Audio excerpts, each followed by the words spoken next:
Hi everybody. Hey, today I'm actually going to show you what you need to do if you own one of these Predator 3500 inverter generators that we got at Harbor Freight. We got a great deal on it just before COVID, and we are so glad that we purchased this generator. However, we have not changed the oil on this yet, nor have I checked the air filter on this yet. So we're going to do that today real quick and easy, show you exactly what you need to do both functions.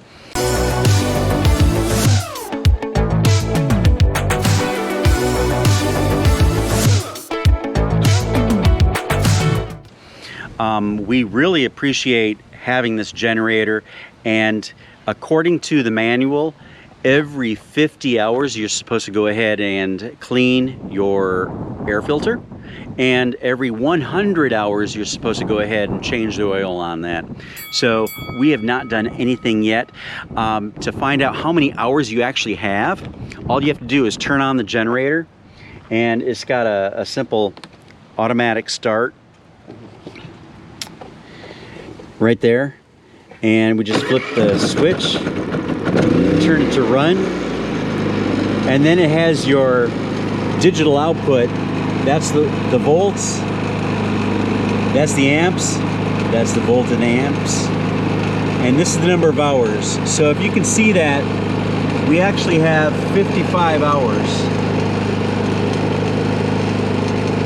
So it's definitely time to clean the air filter, but we're also going to change the oil at the same time. So let me turn this off.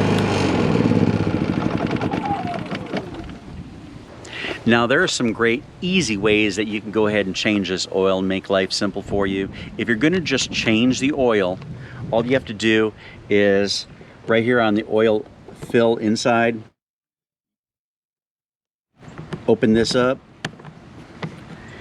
and inside you should be able to see the dipstick and that 10 millimeter bolt right there. That's a plug, 10 millimeters, that's going to drain your oil. And if you can see right below the plug, it's kind of got a funnel surface because that's where the oil is going to drain. And these are the items that you're going to actually need. Of course, you need 10W30. We use a high mileage motor oil,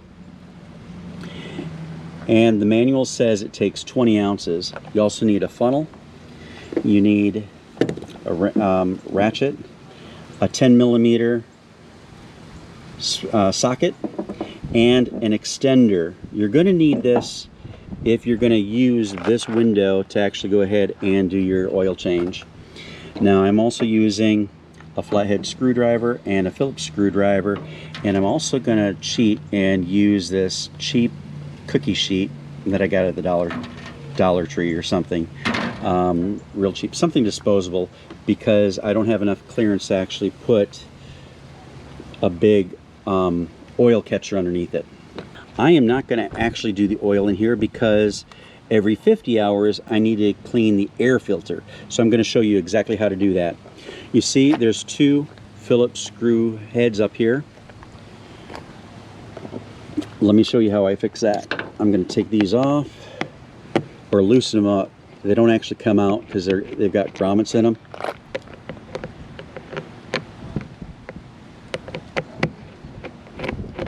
Till it releases. There, lift this lid up. You can pull it from that tab and it just pulls out. Great. So we got the cover off. Now you have great access to your oil filter or your oil dipstick, your 10 millimeter, and your air filter is located in this housing right here. What we're going to do is we're going to unsnap this that opens up the bottom, and on top it's got a plastic catch. So you got to make sure that you don't break that plastic catch out. It may need some easing. That one just happened to come out, and now I'm going to go ahead and pull this hose out just a little bit to make it easier for the whole casing to come out. You want to make sure you don't puncture the hose. Kind of difficult with one hand. And I'm going to pull this filter out. Okay, so looking at this filter, it's a foam filter. It's actually quite clean, not dirty at all. So normally if this was really dirty, we would go ahead and rinse this with water and some soap and then let it dry completely, and then we would go ahead and reinstall it. Now the directions say that after you've washed it with water and detergent and you've let it dry, to lightly put oil on there, or put some light oil on there and then squeeze out the oil. I'm going to skip that part because it seems like a mess to me. I'm just going to leave it clean in there. Now if you notice, it does have a notch on one corner. This is the corner that goes to the upper back side, so remember that. And it's also got a hole in the foam, and that is actually going to go around the output of this hose right here. There we go. I just put this on. It would have been easier if Kevin was here to help me, but he is walking Ava right now. And we are going to put this, snap this up on top, down the bottom. Boom. We snap the bottom down, and now the air filter requirement is done. Remember I said every 50 hours you need to go ahead and check the air filter and clean it out. Now for the oil draining. Now depending on how hot it is that day, you can make the oil a little bit more, have more viscosity if you run it. So we're not going to do that. It's about 80 degrees out here. What you need to do before you change the oil is you need to go ahead, lift up the generator, and down on the bottom, if you can see that there's a little rubber stop and that you need to pull that off. Let me go ahead and grab that with one hand, hold the camera with the other.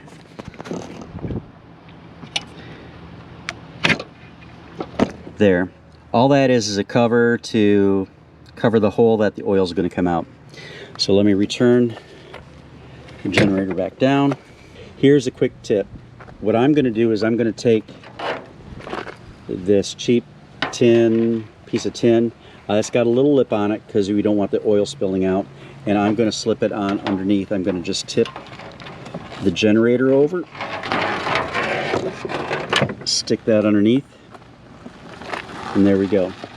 At the same time, I want to make sure that the oil cover is actually out of the way of the hole so it doesn't get dirty. Okay, so now I'm going to use the 10mm socket and the extender. So now that I've got the tin underneath the generator, you want to tilt it slightly towards you so that the oil will drain out that way.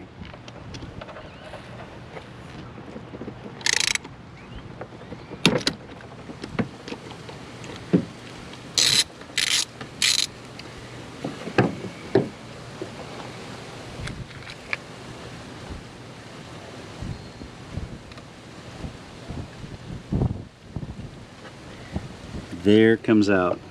Ooh, yeah, that was black. It was very black. I don't know if you can see it right there, but yeah, that's the oil coming out. Starting to fill the little pan.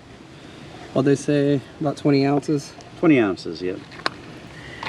And also, another tip is if you open up the dipstick, it should flow out a little faster.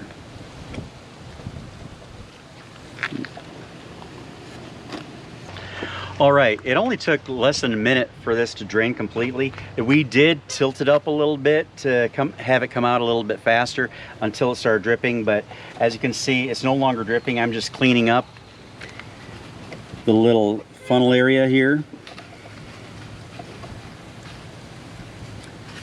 Nice and clean. And then I'm gonna go ahead and replace the nut. And then make sure I tighten it. According to the manual, there's no torquing directions at all, so I'm just gonna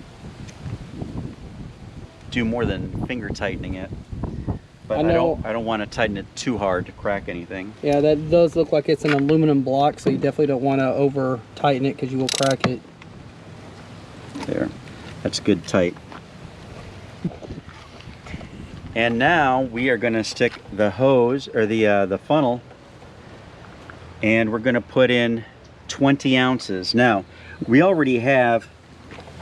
You want to make sure your funnel is clean though, which Dan has already done. So we had purchased this when we put the oil in the first time, so we've already used 20 ounces. This is a 32-ounce container. It contains 12 ounces. I'm going to put 12 ounces, and then I'm going to take 8 ounces of the next container and put it in.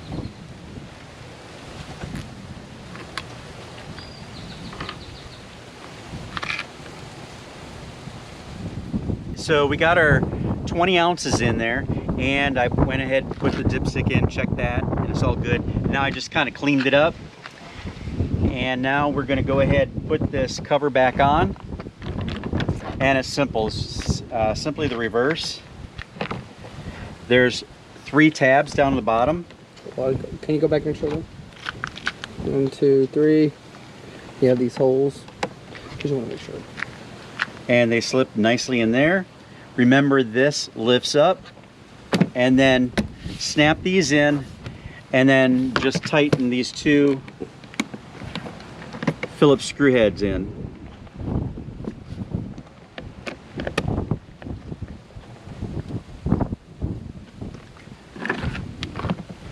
Two tabs down there on the bottom if you've taken this part off.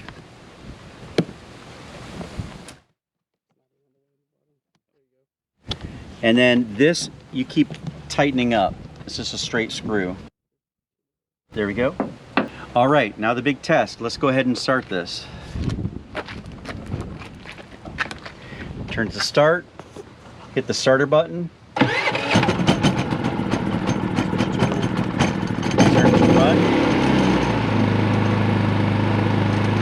There we go. And that's it. Now sometimes you're going to hear a clanking noise, and it's these metal ridges off the lock of the thing, off the wheels. So, because they can be unlocked and locked, we keep them locked, and it's just an annoying sound that they make. So don't worry about that.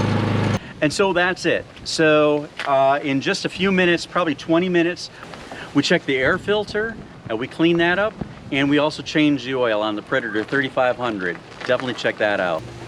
So now all that oil that we just took out right there, we're going to put back into the empty quart container that we had from the old oil. So my recommendation to Dan was we're going to lift this Predator back a little bit, and then we're going to slide this tin can, this tin cookie sheet, whatever it is, to the edge. We're going to take the top off of this, and then we're going to use a screwdriver to poke a hole from the top of that pan, and then let it drain into this, and we'll just hold it underneath there. Hopefully it works. Hey, thanks again for watching the video. If you enjoyed or got any value of it, go ahead, please hit the thumbs up button and like our channel. Also subscribe to our channel if you haven't subscribed yet. If you have subscribed, thank you very much. That really helps us. And if you want to be notified the next time we come out with another fantastic video like this one, then go ahead, hit the notification button, and you'll be notified every time we pop out a new video for you. Until then, take care. We'll see ya. We'll see ya. But just to be real, the wind may be kind of crappy in here, so this may be done by all voiceover. If not, then this will probably be on the outtakes.